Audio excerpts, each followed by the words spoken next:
এবার 57টা মুসলিম দেশ, প্রত্যেক মুসলিম দেশ তার মতো হাততালি দিয়ে রাখলো আর বললো কেসিএস খেলে মোহাম্মদ আলী আমার দেশে আসো, তোমাকে আমরা নাগরিকত্ব দিয়ে দেব।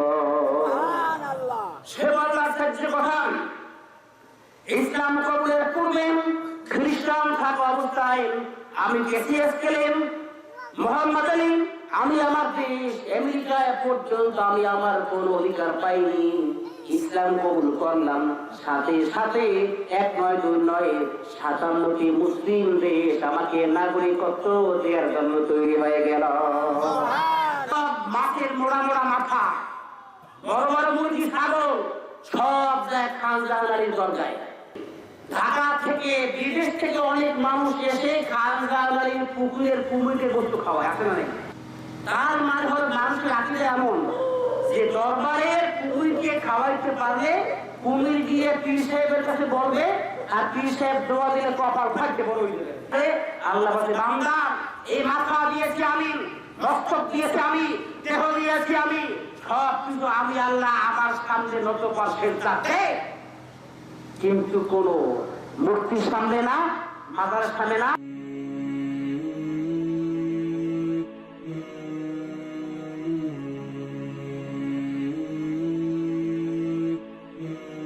আমার ভাইরাম, এই মোহাম্মদ আলী খ্রিস্টান থাকা অবস্থায় তার নাম ছিল কেসিএস খেলে।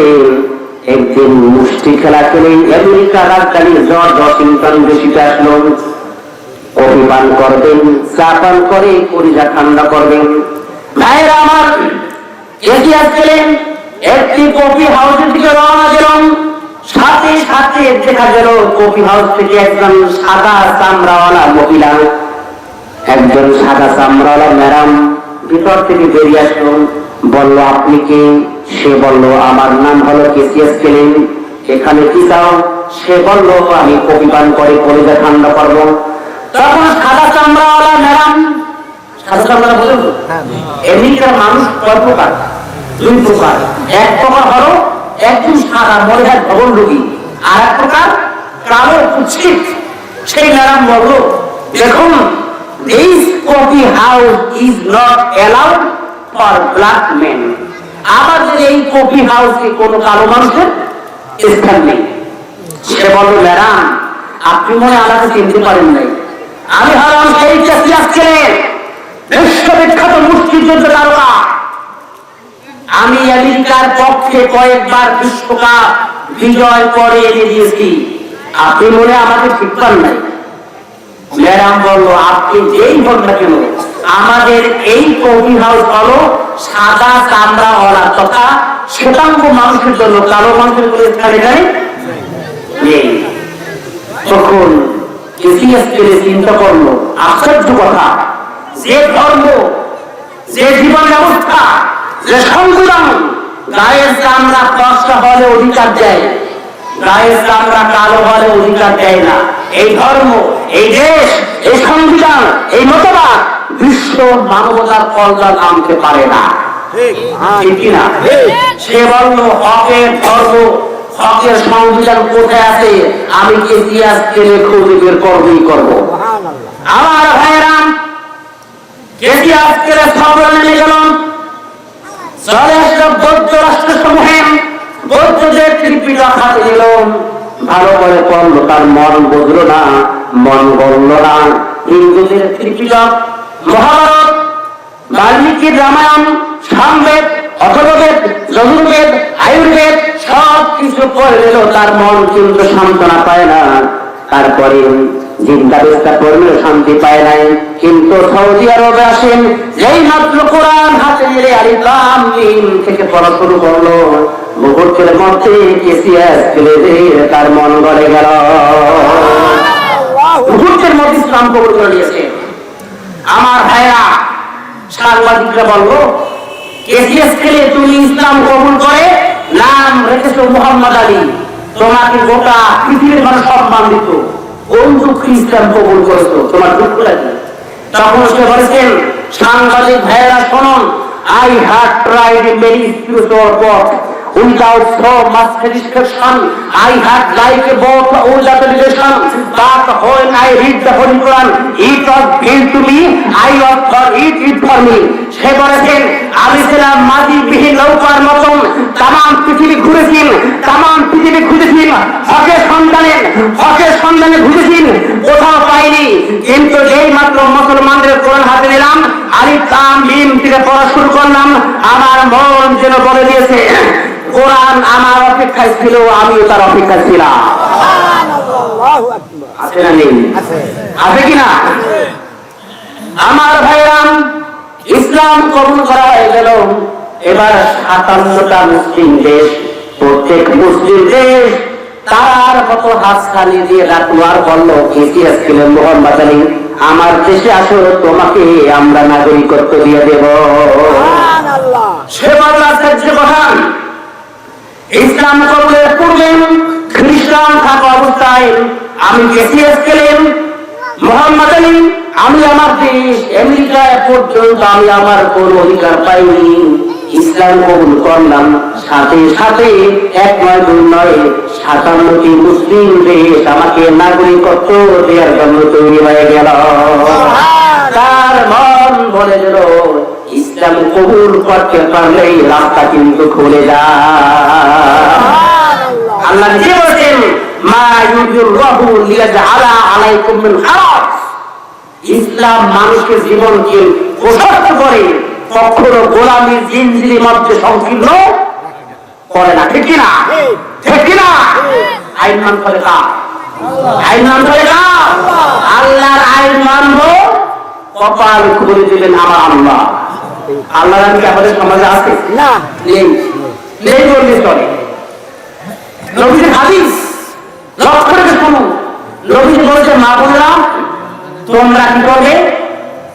ভালো সুন্দর পোশাক পরে স্বামীদের সামনে আসবে, স্বামী যখন তোমার দিকে মহব্বতের দৃষ্টি দিয়ে তাকাবে, প্রতিটি নজরে নজরে আবার আল্লাহ লেগে দিয়ে দেবেন। কি না? এই হাদিস সমাজে প্রচলিত নেই। কি আছে? আজকালকার মা বোনেরা স্বামীদের সামনে থাকে মুসলমানের মতো। কথা ঠিক না? স্বামীদের মন খারাপ হয়ে যায়, কিন্তু আপনাদের রান্না বাজারে গেলেই সাজে, খাইলে শ্বাস তাকে দেখায়। মা বোনেরা কান করে পান, আপনার শারীরিক সৌন্দর্য বেশে ফুটা দেখার একমাত্র পাওয়ারফুল ম্যান আপনার হাজবেন্ড, আপনার হাজবেন্ড, আপনার হাজবেন্ড, রামদার দোকানদাররা নয়। আল্লাহর আইন এই বিদায় গজব আছে না নেই? আছে। করোনা ভাইরাস কমছে না বাড়ছে? কারেন্ট পোকা আসছে। আয়াতের সর্বশেষ বাক্য আল্লাহ বলেছেন, এই যে আমি আল্লাহ বান্দার উপরে নিয়ামত দিয়ে দিলাম, অনিয়তিম্মা নিয়ামতা, আমি আল্লাহ আমার নিয়ামত দিয়ে দিলাম, উদ্দেশ্য কি? লাভ কি? কি কর্তব্য? কর্তব্য হবে কি? লাআল্লাকুম তাশকুরুন, যাতে করে আমরা শুকরিয়া আদায় করতে পারি। এজন্য আমার আল্লাহ নিয়ামত দিয়েছেন। ঠিক কিনা? তাহলে বোঝা গেল, কি বোঝা গেল? নিয়ামত পাওয়ার সাথে সাথে শুকরিয়া করতে দরকার। শুকরিয়া বলেছেন, শুকরিয়া মানে কি? আমরা শুকরিয়া মানে সবাই জানি, কি জানি না? বলুন তো শুকরিয়া মানে কি? ফজি ফুপা দেখতে নোংরা, ভিতরে তার ভালো, আপেল খুব সুন্দরী, খুব আধার করে ভালো। ফজলিয়া দেখতে কেমন লাগে? ভালো লাগে না? ফজলিয়া দেখতে ভালো না, কিন্তু খেতে কেমন? মনে করেন ফজলিয়াম আপনি খাইলেন, খাওয়ার পর শুকরিয়া কি? মুখ থেকে বের হলো আলহামদুলিল্লাহ, এটাকে শুকরিয়া বলে, তাই না? এটা শুকরিয়া নয়। শুকরিয়া হলো এই যে আমরা বললাম আলহামদুলিল্লাহ, এটাকে বাংলায় বলা হয় প্রশংসা। কি বলা হয়? প্রশংসা। আরবিতে বলা হয় হামদ, বাংলা বলা প্রশংসা। শুকরিয়া কি? আম খাওয়ার পর যে সত্তা আমকে সৃষ্টি করছেন আমাদের জন্য, হাতে কলমে নামাজ, রোজা, হজ, যাকাত ইত্যাদির মাধ্যমে সেটা করে সেই সত্তাকে দেখাই দেওয়ার নাম হচ্ছে শুকরিয়া। ঠিকই না? শুকরিয়া হলো আরবিতে, বাংলায় বলা হয় কৃতজ্ঞতা স্বীকার। হামদ হলো আরবি, বাংলায় বলা প্রশংসা। হামদ হলো প্রাথমিক স্তর, আর শুকরিয়া হলো হাতে কলমে করার মাধ্যমে সেই কাজের গভীর স্তর। ঠিক কিনা? এখন শুকরিয়া করতে হবে কার? আল্লাহ। আমার জীবনের প্রতি সকল নিয়ামত দিয়েছেন কে? আল্লাহ। নিয়ামত দিয়েছেন কে? আল্লাহ। নিয়ামত পাইলি নিয়ামত ব্যবহার করব। আল্লাহ বলছে হে বান্দা নিয়ামত ব্যবহার করো, পাশাপাশি আমি আল্লাহ আমার শুকরিয়া আদায় করো, ঠিক কিনা? ভাইয়েরা আমার, নিয়ামত ভোগ করার সাথে সাথে নিয়ামত পাওয়ার সাথে সাথে শুকরিয়া আদায় করতে হবে, অন্যথায় আবার আল্লাহ কিন্তু নিয়ামত ফিরিয়ে দিবেন। যেমন দাউদ নবীর নাম শুনছেন কিনা? আল্লাহ তাআলা তাকে এমন নিয়ামত দিয়েছেন, এমন মুজরা তাকে দিয়েছিলেন, জ্বলন্ত কঠিন কঠিন তামা, কঠিন পদার্থ, এটা দাউদ নবীর জন্য আগুনের স্পর্শ সারা বোমের মতো গলে যেত। আল্লাহ নবী হযরত দাউদ আলাইহিস সালাম জ্বলন্ত নরম তামা দিয়ে ইচ্ছামতো দেহ মানব থেকে বর্ণ তৈরি করত, অস্ত্র তৈরি করত, হাতিয়ার তৈরি করত, কোন প্রকার কর্মকারের প্রয়োজন ছিল না, ঠিক কিনা?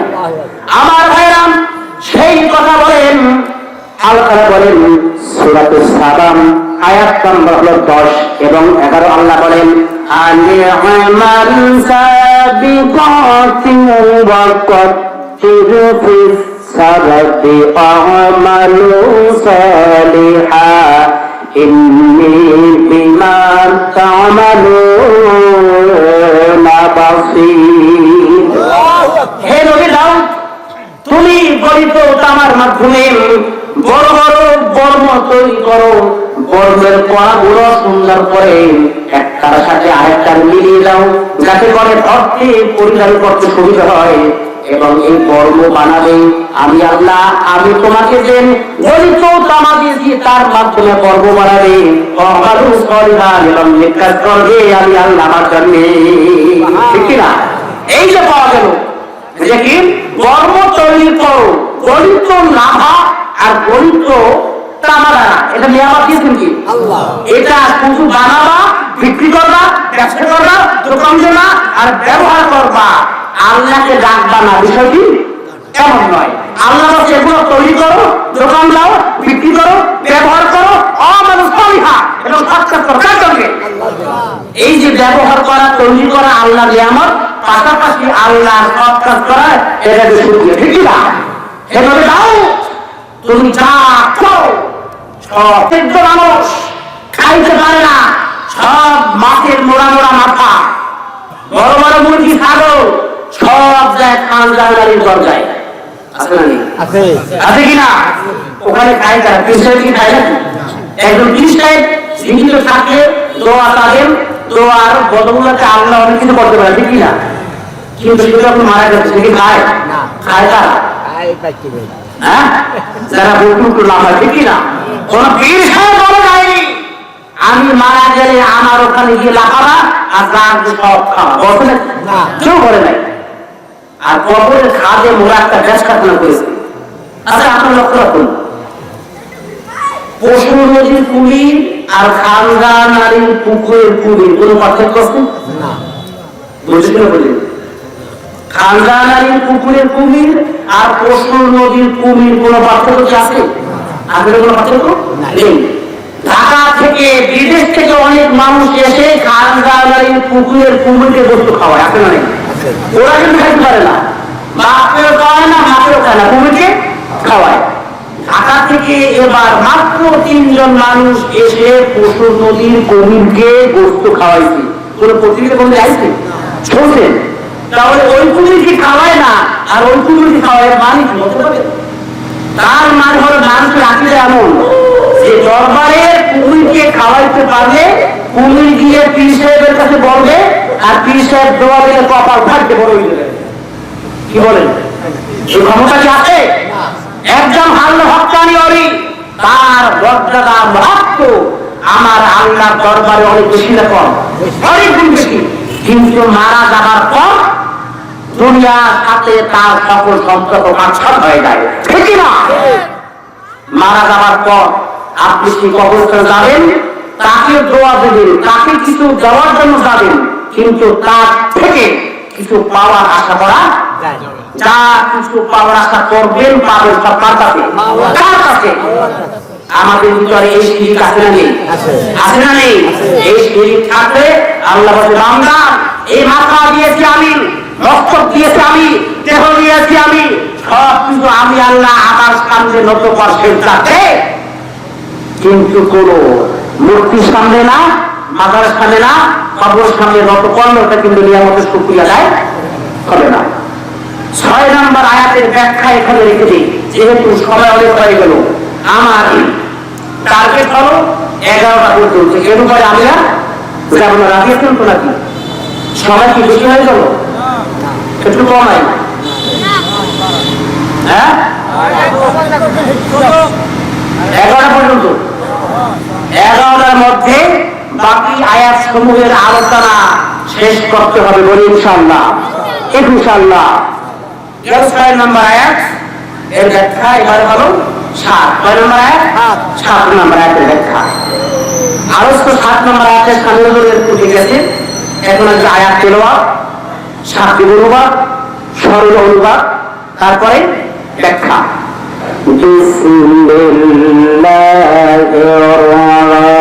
রাহমানির রাহিম।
সকলে স্মরণ করো নিয়ামত আল্লাহ, কার নিয়ামত?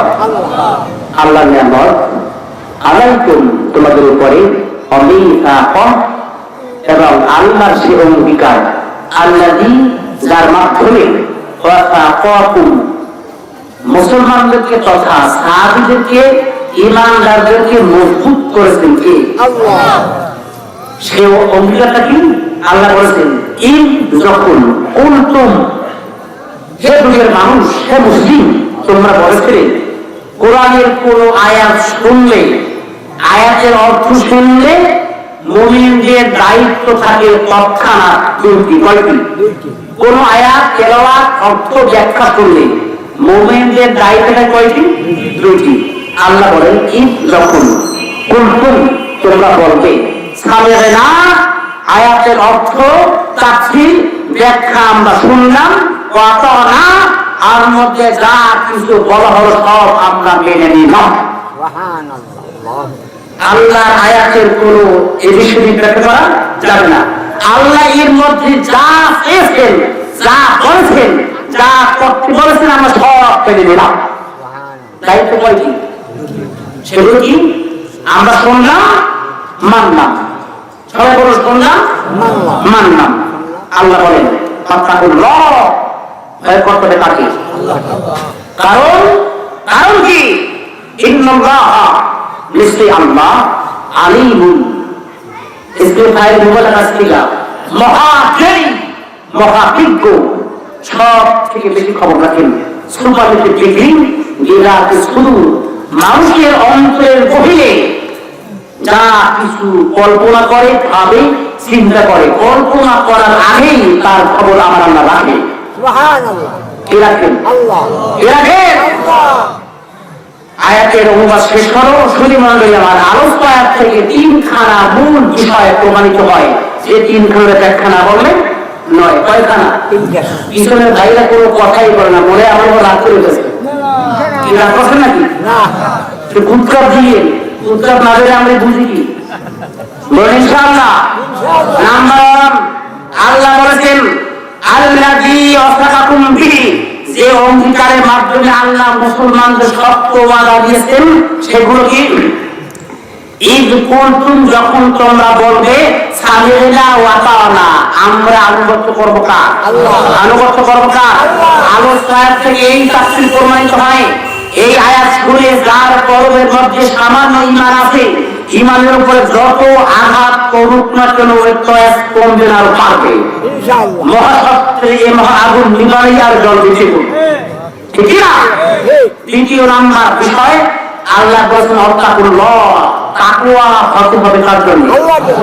তাকওয়া কি জানেন তো? ভালো করে শিখি আমরা, তার ব্যাখ্যা আসবে তাফসীরে ইনশাআল্লাহ। তৃতীয় নাম্বার ব্যাখ্যা আলিমুন বিযাতিস সুদূর, মনের মধ্যে আমরা যে কল্পনা করি করেছি ভবিষ্যতে করব, মনের মধ্যে কল্পনা আসার আগেও খবরটা কি? আল্লাহ। বোঝার জন্য আমার আল্লাহ, আমার মালিক, আমার মাওলা, আমার রব এমন একজন সত্তা, তার জ্ঞান অসীম, তার জ্ঞানের সমতুল্য সমকক্ষ পৃথিবীর কেউ নেই। আল্লাহর জ্ঞান কত বলতে পারেন? সীমা আছে? দুনিয়ার কোন মেশিন ক্যালকুলেটর কম্পিউটার হিসেবে করতে পারবে না। আজকে আমরা আল্লাহর জ্ঞান মিটার দিয়ে মাপার চেষ্টা করবো, কি রাজি আছেন তো? দেখি মাপা যায় কিনা। প্রথম আমার দেখা মিটার নিয়েছেন কে? সে মিটারটা কি? এই মহাসত্ত্বের এই মহাগুণ মিটারে আরো জলদি দ্বিগুণ। আমার ভাইয়েরা, মুমিনদের ঈমান কি বাড়ে না কমে? অনেকবারই যারা হককারী মুমিন, আল্লাহ বলতেছেন মুমিনদের ঈমান কিন্তু বহু গুণে বৃদ্ধি পায়। ভাইয়েরা আমার, আলোচনার ব্যাখ্যা করতে গিয়ে স্বয়ং আল্লাহ নিজে বলেছেন সূরাতুল আলী ইমরান আয়াত নাম্বার হলো 173। আল্লাহ বলেন ইন্নান নাসা ক্বাদ জামা'ু লাকুম ফাখশাউহুম ফাযাদাহুম ঈমানাও ওয়া ক্বালু হাসবুনাল্লাহু ওয়া নি'মাল ওয়াকিল। আল্লাহ রাজ্যে বলেন যখন তোরা মুমিনকে, তোরা মুসলমানকে বলা হয় হে মুসলমান, মাকে বাস্তব কাজকে করো, ভালো কথা সব কথা বলবি না, বললে কিন্তু ধীরে থাকবে না, এরকম বলে না? যদি কাউকে বলা হয় হে মুসলমান তোমাদের দিন অসংখ্য মানুষ সৈন্য নিয়ে ঝাঁপিয়ে পড়বে, এমন ভয় দেওয়া হয়। আল্লাহ বলেন যারা মুমিন তাদের ফাযাদাহুম ঈমানা, ওদের ঈমান কমে না, ঈমানের বহু গুণে বৃদ্ধি পেয়ে যায়। কার কথা? কার কথা? শুধু ঈমান বৃদ্ধি পায় না, তারা বলেন তারা বলে হাসবুনাল্লাহু ওয়া নি'মাল ওয়াকিল, আমাদের জন্য আল্লাহ যথেষ্ট, আমাদের সর্বদা অভিভাবক হচ্ছে আমার আল্লাহ। ঠিক কিনা? আমাদের মালিককে, মালিককে। আমার ভাইয়েরা, সাহাবীদের ঈমান কি বাড়ে না কমে? বিপদে পড়লে ঈমান বহু বৃদ্ধি পেয়ে যায়। ভাইয়েরা আমার, লক্ষ্য রেখে শুনুন, ইমাম মুসলিমের ভাষ্য, খন্দকের যুদ্ধের সময় মুসলমানদের সংখ্যা ছিল মাত্র 3000। কয় হাজার? 3000 মক্কা মুজাহিদ মুসলমানেরা মদিনা রাষ্ট্রের একদিকে ছিল পাহাড় আর একদিকে ছিল খোলা। মক্কার কাফেররা, উত্তরী গ্রাম, বিভিন্ন কাফেররা একত্র হয়েছেন যে মুসলমানদের শেষ করে দিতে হবে। ইসলামী নবী মুহাম্মদকে যদি আমরা এখনই শেষ করতে না পারি, তাহলে সামনে শক্তি যদি আরো বেড়ে যায়, আমরা কাফেররা কিন্তু আমাদের কোনো মুক্তি নেই। এই জন্য মক্কার সব কাফের একত্র হয়েছেন, মদিনার দিকে রওনা দিয়েছেন। যুদ্ধ করে সাহাবীদের নবীকে শেষ করে দেবেন। আমার ভাইরা, সালমান ফারিসি রাদিয়াল্লাহু তাআলা তার পরামর্শ করবেন, মাত্র 3000 সাহাবীকে সঙ্গে নিয়ে নবী মদিনার 3 দিক থেকে গভীর খাল খনন করলো, যাতে করে কাফেররা ওই খাল পাড়ি দিয়ে মদিনার মধ্যে প্রবেশ করতে না পারে। কাফেররা ছিল 12,000, তারও বেশি খুব সম্ভব, কিন্তু মুসলমান কয় হাজার। যুদ্ধ করা কি লাগে? শুধুমাত্র মাস করবে, মাস পায়ের তলায় পিস্তলে, ঠিক কিনা? ঠিক কিনা? সাহাবায়ে কেরাম একটা বিপুল সুনিপুণ রণকৌশলের পরিচয় দিয়েছে। সেটা কি?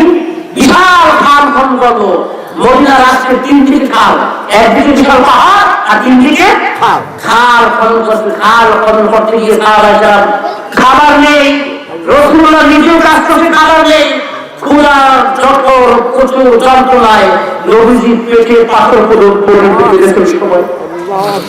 আমার ভাইরা, এরপর কাফেররা মক্কা থেকে মদিনা আসলো, খালের ওপারে বসে 3 দিন পরে সংসার চর্চন চালায়। আর মুসলমানরা ছিল কয় হাজার? মাত্র 3,000। আবার মদিনা রাষ্ট্রের মধ্যে কিছু আছে ইহুদি, বনু কুরাইজা, বনু কায়নুকার ইহুদি আছে। তারা ছিল নবীজি এবং মুসলমানদের সাথে সন্ধি সূত্রে আবদ্ধ। সে সন্ধি কি? যদি মদিনা রাষ্ট্রের বাহির থেকে কোন লোক মদিনা রাষ্ট্রকে আক্রমণ করে, তাহলে মুসলিম ইহুদিরা একতাবদ্ধ হয়ে সবাই বহিঃশত্রুর আক্রমণ প্রতিবাদ করবে। লোক চিন্তা করতেছে যে এই যে কঠিন মুহূর্তে আমার মাত্র 3,000 সাহাবী, এরা কেন ভয় পেয়ে যায়? কি ভয় পেতে পারে কি? পারে। আবার মদিনা রাষ্ট্রের যে ইহুদিরা আছে সন্ধি সূত্রে আবদ্ধ, এরা আবার রাখি যদি তাদের সঙ্গে হাত মিলিয়ে ফেলে, তাহলে আমাদের অবস্থা খারাপ হবে। এবার নবী চিন্তা করলো যে আমি ইসলামী নবী মুহাম্মদ সাল্লাল্লাহু আলাইহি ওয়াসাল্লাম, আমার সাহাবীদের মন কত শক্ত, তাদের ঈমান কত বড় মজবুত, একটু পরীক্ষা নেব। আমার ভাইয়েরা, তখন নবীজি ডাক দিলেন আনসার সাহাবীদের সর্দার হযরত সাদ ইবনে আবি ওয়াক্কাস রাদিয়াল্লাহু আনহু তাকে ডাক দিল। ডাক দেওয়ার পরে বলল, আমার সাহাবী, এই যে কঠিন মুহূর্তে চলতেছেন, কাফেররা মদিনা রাষ্ট্রের 3 দিক দিয়ে ঘেরাও করে ফেলেছেন, মদিনা রাষ্ট্রের ইহুদিরা তাদের সঙ্গে হাত মিলিয়ে ফেলতে পারে, তার চেয়ে একটা কাজ করা যাক। কি কাজ করা হবে? নবীজি বললেন, আমার সাহাবায়ে কেরাম, আমরা মুসলমানেরা মদিনা রাষ্ট্রের মধ্যে যত ফসল ফলাই, ফসল উৎপন্ন করাই, তার 3/1 অথবা অর্ধাংশ মদিনা রাষ্ট্রের মধ্যে বসবাসরত ইহুদিদেরকে দিয়ে দেব। এই বিনিময়ে তারা মক্কার কাফেরদের সাথে একত্র হয়ে আমাদের উপরে আঘাত করবে না। আমার সাহাবায়ে কেরাম, এইভাবে তোমাদের মতামত কি? ওই সময় নবী সাদ ইবনে আবি ওয়াক্কাস ডাকতে বললেন, নবীজি, এই সিদ্ধান্ত যদি স্বয়ং আল্লাহ তাআলার পক্ষ থেকে হয়, আমার আল্লাহ দিয়ে থাকেন, তাহলে এই সিদ্ধান্ত আমরা সাহাবায়ে কেরাম মাথা পেতে মেনে নেব। হে নবীজি, পক্ষান্তরে এই সিদ্ধান্ত যদি হে নবী আপনার পক্ষ থেকে আসে, তাহলে আমাদের মতামত হলো আমরা মুসলমান, ইসলাম আমাদের জীবন ব্যবস্থা, ইসলাম মুসলমান। আল্লাহ আমাদেরকে যে সম্মান দিয়েছে, সেই সম্মান কোন কাফেরের কাছে বিক্রি করে কাফেরদের কাছে আমরা মাথা নত করতে রাজি না।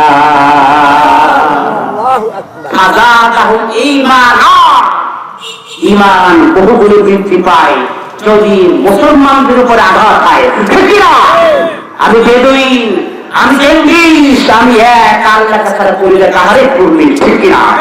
আইমান করে কার? আইন আল্লাহ। কথা বলল পরবর্তী ব্যাখ্যা আল্লাহ বলেন, তাকওয়া ভীতি অবলম্বন করতে হবে কার জন্য? আল্লাহ। তাকওয়া নাম শুনছেন না? শুনছেন তো? তাকওয়া। এখন আমি বলি তাকওয়াকে বলা হয় ভাইরা, তাকওয়া মানে আল্লাহকে ভয় করা। কি বলেন? তাকওয়া আছে বিশেষ ব্যাখ্যা। আমি যদি প্রশ্ন করি, ল্যাংড়া, গ্রাম্য ভাষায় ল্যাংড়া ল্যাংড়া থাকে কোথায়? রাস্তায়। যদি ল্যাংড়ার ভিতর দিয়ে আপনি হেঁটে যান, অবস্থা কি হয়? কাপড়ে ল্যাংড়া বিক্রি হয়ে যায়। এরকম কোন ল্যাংড়া বিশিষ্ট রাস্তা দিয়ে যদি আপনি কখনো যান, তাহলে কিরকম চলাফেরা করতে হবে? কাপড় চোপড় গুছিয়ে অত্যন্ত সন্তর্পে পদার্পণ করতে হবে, যাতে করে কোন ল্যাংড়া কাপড়ের মধ্যে বিদ্যুৎ না হয়, ঠিক কিনা? আমার ভাইয়েরাম, কাপড় হলে এরকম ভাবে হযরত ওমর ইবনে খাত্তাব একদিন বললেন নবী সাহাবীন হযরত কাব ইবনে উবাইকে, হে ভাই কাব, তাকওয়া কাকে বলা হয়? তাকওয়ার ব্যাখ্যা কি হবে? সাহাবী কাব ইবনে উবাই রাদিয়াল্লাহু আনহু বললেন, হে খলিফা, আপনি কখনো এমন কোন রাস্তা দিয়ে চলেছেন কি যে রাস্তায় কাঁটায় পরিপূর্ণ ছিল? খলিফা বলল, হ্যাঁ আমি চলেছি।